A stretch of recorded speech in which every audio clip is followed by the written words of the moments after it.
दोस्तों आप सभी का सोशल साइंस यानी कि एसएससी का पेपर कब है सर जी? क्या आपको नहीं पता?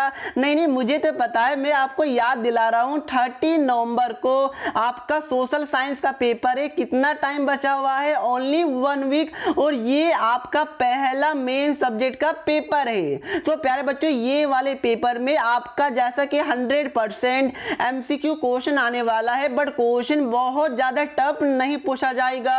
जो मैं वेरी इंपॉर्टेंट चैप्टर उसको ध्यान से फॉलो कीजिएगा, तो आई एश्योर्ड यू कि ऑलमोस्ट सारे क्वेश्चन आपको हमारे लेक्चर से देखने को मिलेगा। तो इसी चीज को ध्यान में रखते हुए टर्म 1 का very important question for class 10 social science का हिस्ट्री सब्जेक्ट का ध्यान रखिएगा। जो हिस्ट्री सेक्शन है, हिस्ट्री में आपका ओनली एक ही चैप्टर आ रहा है, नेशनलिज्म इन यूरोप वाला। तो वो वाला चैप्टर बच्चे को थोड़ा सा हार्ड लगता है, क्योंकि हिस्ट्री है, हिस्ट्री बच्चे को वैसे ही खराब लगता है। तो प्यारे बच्चों, उसी वाले सब्जेक्ट से, उसी वाले चैप्टर से आज मैं आपको वेरी इंपॉर्टेंट क्वेश्चन कराने वाला हूं। टोटल 10 क्वेश्चन मैंने पिकअप किया है, और एंड में आपके लिए एक होमवर्क क्वेश्चन भी है। तो उसका आंसर आप लोग कमेंट करके जरूर बताइएगा।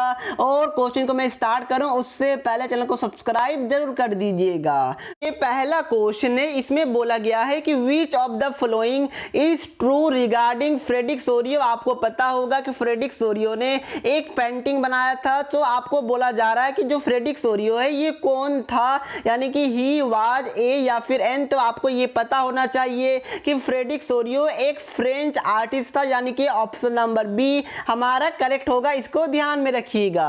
अब देखिए सेकेंड क्वेश्चन में क्या बोला जा रहा है कि the artist at the time of French revolution personified liberty as a. तो प्यारे बच्चों, आपको पता होगा कि फ्रेडरिक सोरियो ने एक पेंटिंग बनाया था। तो यहाँ पर आपको ये बोला गया कि किसके लिबर्टी के बारे में बात हो रहा है। तो आपको पता होना चाहिए कि ओनली फीमेल फिगर, आपने अगर वो देखा होगा पेंटिंग को, तो उसमें फीमेल का फिगर को शो किया जा रहा है। तो जी हाँ, ऑप्शन नंबर बी हो जाएगा। प्लीज इसको ध्यान में रखिएगा। अब देखिए थर्ड वाले क्वेश्चन में, और ये वाला क्वेश्चन सबसे ज्यादा इंपॉर्टेंट है, हो सकता है कि ये वाला क्वेश्चन आपको अपने पेपर में देखने को मिले। तो what was the theme of the paintings by Frederic Sorrieu, यानी कि जो फ्रेडरिक सोरियो ने जो पेंटिंग बनाया था उसका मेन थीम क्या था, क्यों बनाया, क्यों आपको पढ़ाया जा रहा है। तो आपको पता होना चाहिए कि डेमोक्रेसी के लिए। जी हाँ, वो जो पेंटिंग है वो डेमोक्रेसी को सिग्निफाई करता है।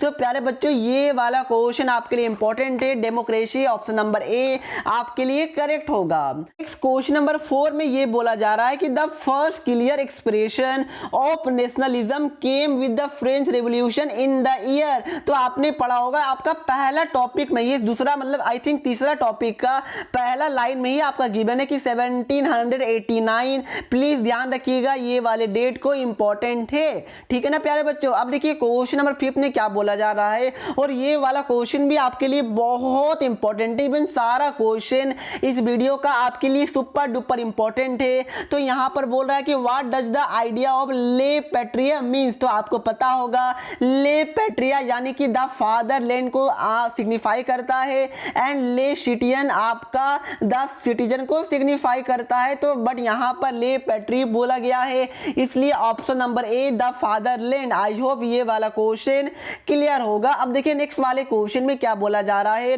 कि which of the following was not a quality of Napoleon civil code. ये आपका 1804 में यहाँ हुआ था, आपको पता होगा। तो इसमें से कौन सा क्वालिटी नेपोलियन सिविल कोड का नहीं है? राइट बाय बर्थ, जी ये क्वालिटी है। राइट प्रॉपर्टी भी है, इक्वलिटी बिफोर लॉ, ये तीनों आपका नेपोलियन सिविल कोड का क्वालिटी में आता है।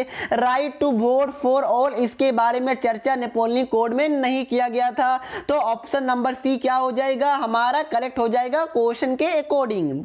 अब देखिए हमारा जो नेक्स्ट वाला क्वेश्चन है, इसमें क्या बोल रहा है कि what did conservatives focus at the Congress of Vienna, select the appropriate option. तो जो आपका कंजर्वेटिव है वो कांग्रेस ऑफ वियना में क्या फोकस किए थे, ये आपको बताना है। तो आपको पता होना चाहिए कि कांग्रेस ऑफ वियना में जो कंजर्वेटिव है वो मेनली फोकस किए थे कि जो यूरोप है उसके अंदर वापस से पीस आ जाए, स्टेबिलिटी आ जाए। तो ऑप्शन नंबर ए में ही मुझे दिख रहा है कि to reestablish peace and stability in Europe? जी हाँ, ऑप्शन नंबर ए होगा। प्लीज इसको ध्यान में रखिएगा, ई फॉर बट मत कीजिएगा, इसको आपको ध्यान में रखना है, याद रखना है। अब देखिए नेक्स्ट क्या है कि how did the Congress of Vienna ensure peace in Europe, select the appropriate option. यानी कि जो कांग्रेस ऑफ वियना है, इन्होंने कैसे इंश्योर किया पीस इन यूरोप में? तो प्यारे बच्चों इसका ऑप्शन क्या हो जाएगा करेक्ट, बताइए मुझे जल्दी जल्दी। क्या ऑप्शन ए होगा, ऑप्शन बी होगा, ऑप्शन सी होगा, ऑप्शन डी होगा? तो ऑप्शन सी देखिए यही होगा। इसमें क्या लिखा हुआ है, laying out a balance of power between all the great powers in Europe. यानी कि जितने भी बड़े बड़े लोग थे यूरोप में, उसको एक बैलेंस वे में पावर को प्रोवाइड किया गया कि भाई आप इस एरिया में ये चीज कर सकते हैं, आप उस एरिया में वो चीज कर सकते हैं। जैसे हमारे इंडिया के मिनिस्टर्स को एक रोल दिया जाता है कि भाई एजुकेशन मिनिस्टर, पेट्रोलियम मिनिस्टर, अलग अलग टाइप के मिनिस्टर, आपको पता होगा। तो ऑप्शन सी होगा।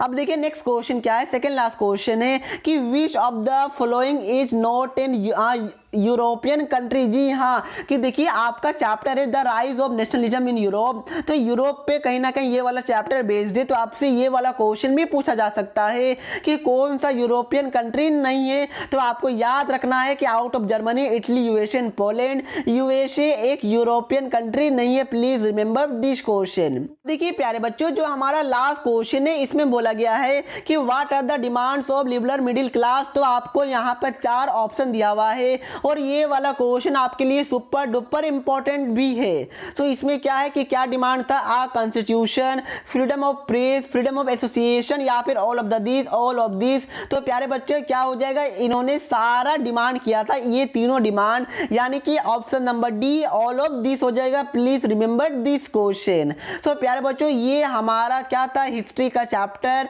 प्यारे बच्चों ध्यान रखिएगा कि हिस्ट्री में ज्यादा समझने लायक नहीं होता है, बट इसमें मैक्सिमम चीज आपको दिमाग में स्टोर करके रखना है। अगर ये आपने 10 क्वेश्चन किया तो इसमें बहुत सारे क्वेश्चन डायरेक्ट आपको टर्म 1 के पेपर में देखने को मिलेगा। और आप लोग इसी वीडियो के नीचे कमेंट कीजिएगा। सो अगर आप लोग और वीडियो चाहते हैं तो प्लीज कमेंट कीजिएगा, चैनल को सब्सक्राइब कीजिएगा और वीडियो को लाइक कीजिएगा और चैनल को शेयर कीजिए, वीडियो को शेयर कीजिए, ताकि दूर दूर तक हमारा वीडियो पहुंच सके। क्योंकि ज्यादा लोग वीडियो को देखेंगे तो हम लोग और एफर्ट से वीडियो को डालने की कोशिश करते हैं। तो यही बातों से आज के वीडियो को समाप्त करता हूं। इसका पीडीएफ अगर आपको चाहिए तो मैंने डिस्क्रिप्शन बॉक्स में दे दिया है आपके लिए एक होमवर्क वाला क्वेश्चन कि which of the following treaties recognise as Greece as an independent nation. यानी कि आपको 4 ट्रीटी दिया हुआ है, बताना है कि कौन सा ट्रीटी ग्रीस को as a independent nation recognise किया था। 4 ऑप्शन है, काफी सिंपल है, इसमें ज्यादा आपको हार्ड होगा नहीं। ये वाला क्वेश्चन सीबीएसई के सैंपल पेपर से मैंने उठाया है। तो प्यारे बच्चों इसका करेक्ट ऑप्शन आप लोग कमेंट करके बता दीजिएगा। और अगर आपको वीडियो अच्छा लगा तो चैनल को सब्सक्राइब करना नहीं भूलिएगा। तो मिलते हैं नेक्स्ट वीडियो में, तब तक के लिए पढ़ते रहिए। जय हिंद, जय भारत।